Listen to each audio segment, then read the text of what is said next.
के जंगी मैदान में कुछ ऐसा हो रहा है कि टैंक युद्ध में जाने से पहले ही तबाह हो रहे हैं। ये बात सुनकर शायद दिमाग चकरा जाए, लेकिन ब्रिटेन में कुछ ऐसा ही हुआ है। जो टैंक यूक्रेन में जंग लड़ने के लिए भेजे जाने वाले थे, वो सारे टैंक ब्रिटेन के अंदर ही खत्म हो गए। और ये टैंकों की पिटाई का खौफ है जो खत्म ही नहीं हो रहा है।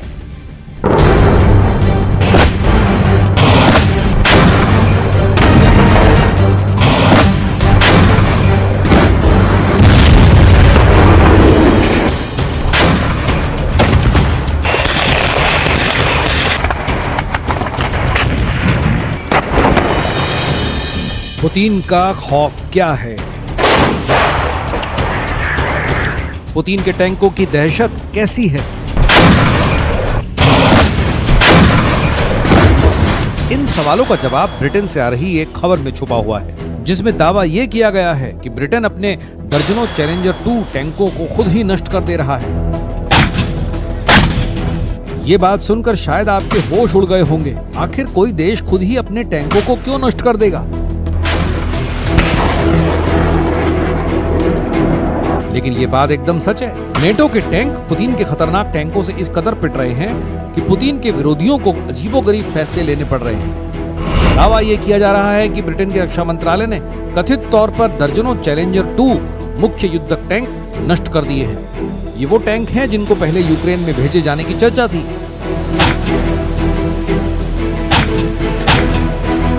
ब्रिटेन ने ऐसा फैसला क्यों किया, ये जानना बहुत जरूरी है। हम आगे इस सवाल का जवाब आपको देंगे, लेकिन एक इंटरनेशनल मीडिया की रिपोर्ट के मुताबिक ब्रिटेन के रक्षा मंत्रालय ने 43 चैलेंजर 2 टैंक सेना से बाहर कर दिए हैं। रक्षा मंत्रालय ने इन 43 टैंकों को ये कहकर सेना से बाहर किया है कि अब इनको किसी भी तरह से ठीक नहीं किया जा सकता है। एक इंटरनेशनल सीक्रेट रिपोर्ट में ये दावा किया गया है कि रक्षा मंत्रालय ने इन 43 टैंकों को युद्ध से बाहर करने का फैसला लेकर ब्रिटेन के टैक्स पेयर्स के लाखों पाउंड का नुकसान किया है। आखिर ब्रिटेन इतना डरा हुआ क्यों है कि उसके टैंक ही युद्ध छोड़कर भागने लगे हैं? न तो यूक्रेन को और न ही नेटो को जरा भी उम्मीद थी कि रूस की सेना नेटो के एडवांस टैंक को जलाकर राख कर देगी। जर्मनी का लेपर्ड 2, ब्रिटेन का चैलेंजर 2 और अमेरिका का एब्रम्स टैंक इस वक्त सबसे बुरे दौर से गुजर रहे हैं। पुतिन के आदेश के बाद से रूसी सेना चुन चुन कर नेटो के टैंक्स को तबाह कर रही है। हालात ये हो गए हैं कि रूस की फर्स्ट लाइन ऑफ डिफेंस पर यूक्रेन के टैंक हमला करने से पहले ही रूस के हमले का शिकार हो जाते हैं। रूस की तरफ से दावा किया जा रहा है कि यूक्रेन के कुल 800 टैंकों को उनकी सेना चुन चुन कर तबाह कर चुकी है। सवाल ये है कि क्या इसी वजह से डर कर चैलेंजर टैंक्स को युद्ध से बाहर निकाला जा रहा है? रिपोर्ट के मुताबिक इस निर्णय पर रक्षा मंत्रालय को लगभग 43 लाख यूरो का नुकसान हुआ है। दुनिया के कई एक्सपर्ट्स ये दावे कर रहे हैं कि इन टैंकों को अगर नष्ट ही करना था तो कम से कम यूक्रेन के मैदान में ही उतार देते। वहां कम से कम ये बैटल टैंक लड़कर तो खत्म होते। आखिर ब्रिटेन के टैंकों को खुदकुशी क्यों करवाई जा रही है? इसकी एक वजह ये भी है कि सिर्फ टैंक बेहतरीन होना ही काफी नहीं है। टैंक को चलाने वाले सैनिकों के अंदर भी काबिलियत होनी चाहिए। लेकिन जो ग्राउंड रिपोर्ट आ रही है वो काफी चौंकाने वाली है। आप यकीन नहीं मानेंगे, यूक्रेन के टैंक सैनिक जंग में टैंक छोड़कर भाग रहे हैं। ये वही यूक्रेनी सैनिक हैं जो सिर्फ 45 से 60 दिन पहले जर्मनी, फ्रांस और ब्रिटेन से टैंक युद्ध की जबरदस्त ट्रेनिंग लेकर आए हैं। लेकिन जैसे ही यूक्रेनी सैनिकों को असली टैंक युद्ध का सामना करना पड़ा, इनके तोते उड़ गए। लेकिन फिर भी ब्रिटेन की टैंक यूनिट की कमजोरी सामने आ ही रही है। ब्रिटेन की संसद में chief of defence staff Anthony Radakin का दावा है कि ब्रिटिश सेना के पास लगभग 200 टैंकों का रोस्टर था, लेकिन केवल 20% ही वर्तमान में युद्ध के लिए तैयार थे। अगर देखा जाए तो चैलेंजर 2 ब्रिटिश टैंक फोर्स की रीढ़ है और यूक्रेन के मैदान में इन टैंकों का पिट जाना ब्रिटेन के लिए परेशानी का सबब बना हुआ है। ब्रिटेन ही नहीं, 250 से ज्यादा टैंक अकेले नेटो देश यूक्रेन को दे चुके हैं। ये वो टैंक हैं जिनके बारे में दावा किया जाता है कि रूस के T-72, T-80 और T-90 जैसे बेहद ताकतवर टैंक इनके सामने टिक नहीं पाएंगे। लेकिन पिछले 24 घंटे में दक्षिण पूर्वी यूक्रेन में ज़पोरिज्जिया में रूसी सेना ने ऐसा गदर मचाया कि यूक्रेन की टैंक आर्मी जलकर राख हो गई।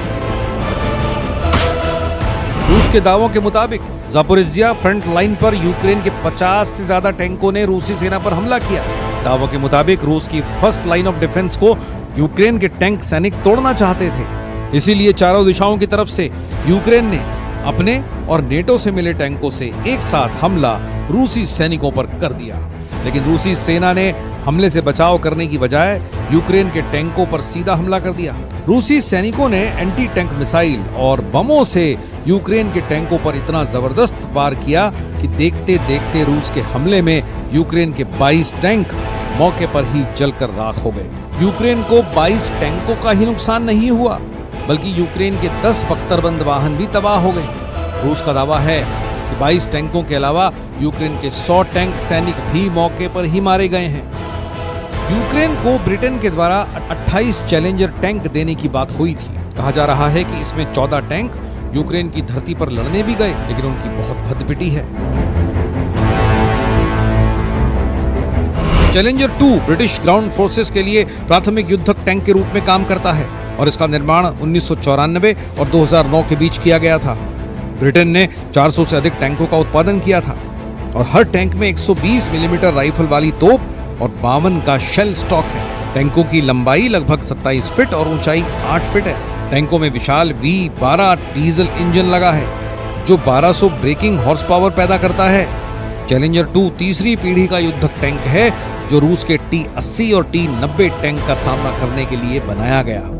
बखमूत और ओदेसा में तो रूस टैंकों से 18 से 20 किलो के गोले सीधे यूक्रेनी सैनिकों पर दाग रहा है। टैंकों की जबरदस्त मारक क्षमता ने ज़ेलेंस्की को बंकर में पहुंचा दिया है।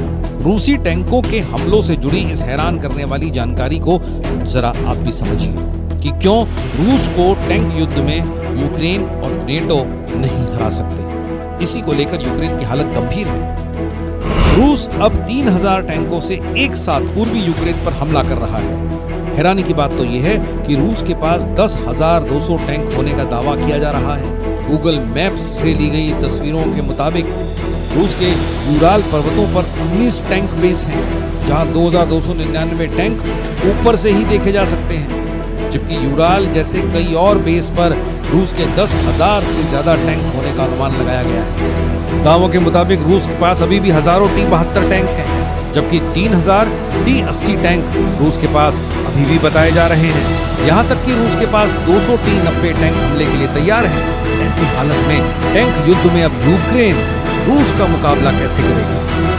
Кассетных боеприпасов, то оценку этим боеприпасам дала сама администрация Соединенных Штатов устами своих сотрудников некоторое время назад, когда использование кассетных боеприпасов было названо самой администрацией США преступлением. Вот я думаю, к этому так и надо относиться.